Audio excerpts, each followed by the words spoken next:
सेहत is brought to you by Sonova Diabetic Care Formula.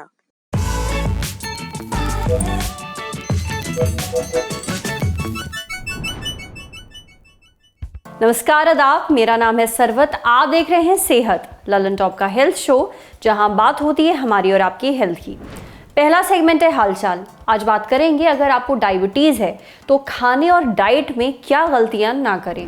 दूसरा segment है तन की बात, सिर पर चोट लगने के बाद गुम्मड़ क्यों निकल आता है। और तीसरा सेगमेंट है खुराक, यानी एक झकास सी हेल्थ टिप, जैसे दिन भर में आपको कितना नमक खाना चाहिए। अनुज लखनऊ के रहने वाले हैं, 40 साल के हैं। कुछ दिन पहले उनके टेस्ट हुए तो पता चला उन्हें टाइप 2 डायबिटीज़ है।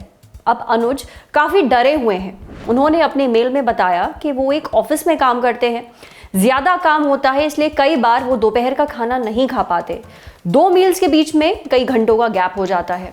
ऐसा वो कई सालों से करते आ रहे हैं, पर कुछ समय पहले वो ऑफिस में ही बेहोश हो गए। इसके साथ साथ उन्हें और भी कई लक्षण महसूस होने लगे, जैसे पेशाब बहुत आना, हाथों पैरों में चुभन होना, बहुत ज़्यादा थकान महसूस होना। अब इसके बाद अनुज ने टेस्ट करवाए तो पता चला उन्हें टाइप 2 डायबिटीज़ है।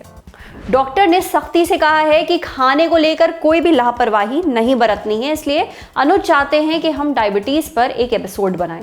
जिन लोगों को डायबिटीज़ है उनका खान पान कैसा होना चाहिए ये समझाएं। तो ये सब तो हम बताएंगे ही, पर पहले जल्दी से समझ लेते हैं कि टाइप 2 डायबिटीज़ क्या होती है। टाइप 2 डायबिटीज यानी कि मधुमेह, यह होता है जब आपके शरीर में ब्लड शुगर की मात्रा बढ़ जाती है। और इसके मुख्य कारण है आपका असंतुलित खान पान व आपका लाइफस्टाइल यानी कि जीवन शैली। आप जो भी खाते हैं या पीते हैं, पानी को छोड़कर, ये सब आपके शरीर में जाकर ग्लूकोज में बदल जाता है, जिससे कि आपके इंटरनल सेल्स को काम करने की ऊर्जा मिलती है। पर कई बार असंतुलन के कारण ये सेल्स उस ऊर्जा का उपयोग नहीं कर पाते, जिसकी वजह से आपके शरीर और ब्लड में शुगर की मात्रा बढ़ जाती है। अब आपने कई बार लोगों को बोलते हुए सुना होगा कि अगर डायबिटीज़ है तो आप खट्टे मीठे फल नहीं खा सकते। अब ये तो बड़ी गड़बड़ है, तो हमने सोचा कि एक्सपर्ट से पूछें कि क्या वाकई ऐसा है, क्या डायबिटीज़ में फल नहीं खाना चाहिए। सुनिए उन्होंने क्या बताया। ऐसा नहीं है कि बाकी लोगों की तरह डायबिटिक पेशेंट्स फल नहीं खा सकते। अगर वो नियम का पालन करते हैं तो कोई रोक टोक भी नहीं है। हर फल में कार्बोहाइड्रेट्स, विटामिन और फाइबर्स होते हैं। कार्बोहाइड्रेट्स हमें एनर्जी देते हैं, विटामिन हमें इम्यूनिटी बढ़ाते हैं और फाइबर्स हमारी डाइजेशन में हेल्प करते हैं। कुछ ऐसे फल हैं जिनमें विटामिन और फाइबर्स ज़्यादा होते हैं और आप रोज खा सकते हैं, जैसे कि सेब, संतरा, मौसमी, अमरूद। हर फल को आपको ये ध्यान रखना चाहिए कि उसके नेचुरल फॉर्म में खाना चाहिए, ना कि उसका जूस निकाल के। चलिए, ये तो हुई बात फलों की। अब आते हैं आपकी डाइट पर। अगर डायबिटीज़ है तो खाने में क्या गलतियां हरगिज नहीं करनी चाहिए, क्या खाना चाहिए, ये सब जानते हैं एक्सपर्ट से।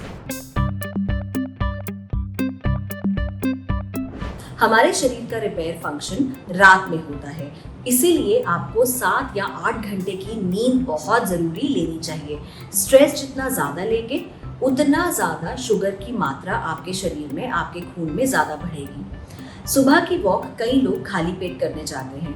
खाली पेट अगर आप वॉक करने जाएंगे तो आपको हाइपोग्लाइसीमिया यानी कि शुगर का ज़रूरत से ज़्यादा कम हो जाना, इस कंडीशन को हाइपोग्लाइसीमिया कहते हैं। ये भी खतरनाक है। खाने में अगर आप गैप ज़्यादा देते हैं, अगर आपने 3 घंटे से ज़्यादा गैप दे दिया और खाना नहीं खाया, तब भी जो आपकी शुगर है वो ऊपर नीचे हो सकती है। तो शुगर के मरीज़ यानी कि डायबिटीज़ के मरीज़ ज़रूरी नहीं कि हमेशा शुगर बढ़े। शुगर को कम हो जाना भी खतरनाक सिम्टम्स में से गिना जाता है। आलू, अरबी, शकरकंदी, जिमीकंद, कटहल, आम, केला, गाजर, इसमें कार्बोहाइड्रेट, स्टार्च बहुत ज़्यादा होता है, इसीलिए हम इनको मना करते हैं। लेकिन उसके अलावा शुगर किससे बढ़ती है? सिर्फ चीनी खाने से नहीं। शुगर इससे भी बढ़ेगी कि दूध का जो एक अपना शुगर होता है जिसको हम लैक्टोज कहते हैं, अगर हम अपने दूध का इंटेक डाइट में ज़्यादा रखते हैं तब भी शुगर की मात्रा बढ़ जाती है। उसके अलावा गेहूँ, वीट, उसमें एक शुगर होता है माल्टोस। सो आप कुछ भी अगर खाते हैं तो उसका अपना नेचुरल शुगर भी आपको खराब करता है। तो इसीलिए गेहूं और दूध का इंटेक थोड़ा कम हम कर सकते हैं अगर आपकी शुगर बहुत ज़्यादा है। आप दूध की जगह दही ले सकते हैं, लस्सी ले सकते हैं और गेहूं की जगह आप मिलेट्स यानी कि ज्वार, रागी, जिसको नाचनी भी कहते हैं। जौ बहुत ही अच्छा है, अगर कई लोग गर्मियों में जौ का सत्तू पीना चाहें तो बहुत ही अच्छी चीज़ है। टमाटर, सलाद, जितना भी आप ज़्यादा खाएंगे उतना आपको फाइबर मिलेगा। हाई प्रोटीन और हाई फाइबर की खुराक डायबिटीज़ में बहुत ही अच्छी रहती है। घिया, खीरा, पपीता, सेब, तरबूज चाहे मीठा है लेकिन उसमें वाटर का कंटेंट और फाइबर का कंटेंट ज़्यादा होता है। संतरा, मौसमी, ये चीज़ें आपके लिए बहुत ही ज़्यादा अच्छी हैं। आपको अपने ब्लड शुगर लेवल ज़रूर टेस्ट करवाने चाहिए हर 6 महीने के बाद। 15 दिन में अगर आपको लगता है कि फास्टिंग और ब्लड शुगर रैंडम या पीपी आप चेक करा सकते हैं तो ज़रूर कराइए। जो टिप्स आपने अभी सुनी है उन पर जरूर गौर करिएगा, बहुत काम आएंगी। अब बढ़ते हैं सेहत के अगले सेगमेंट की तरफ।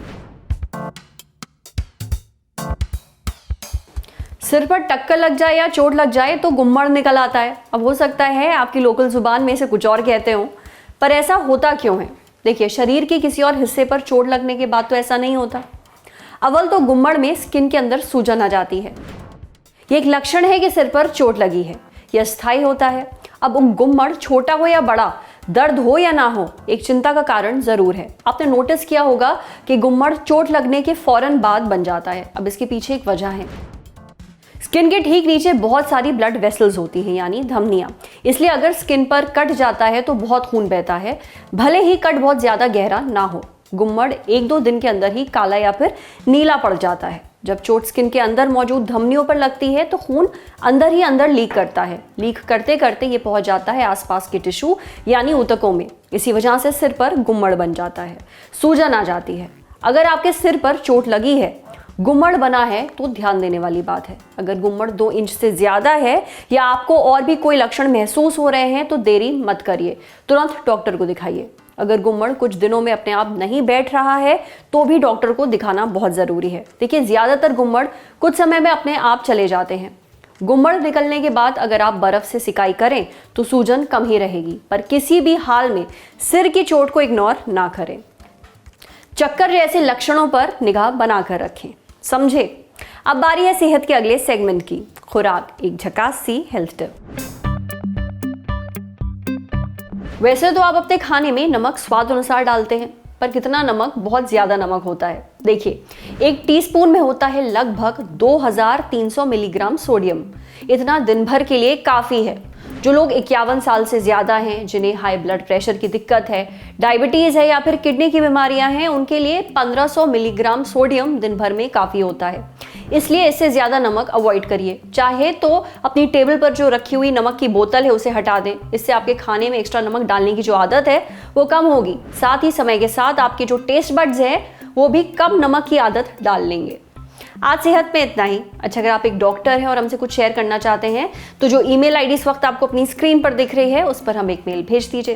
कैमरे के पीछे हमारे साथ हैं अमितेश। ये वीडियो फेसबुक पर देख रहे हैं तो हमारे फेसबुक पेज को लाइक करिए, यूट्यूब पर देख रहे हैं तो हमारे चैनल को सब्सक्राइब करिए, बेल आइकन पर ज़रूर क्लिक कर दीजिए ताकि जब भी हम कोई नया वीडियो अपलोड करें तो उसका नोटिफिकेशन आप तक सबसे पहले पहुँचे। शुक्रिया।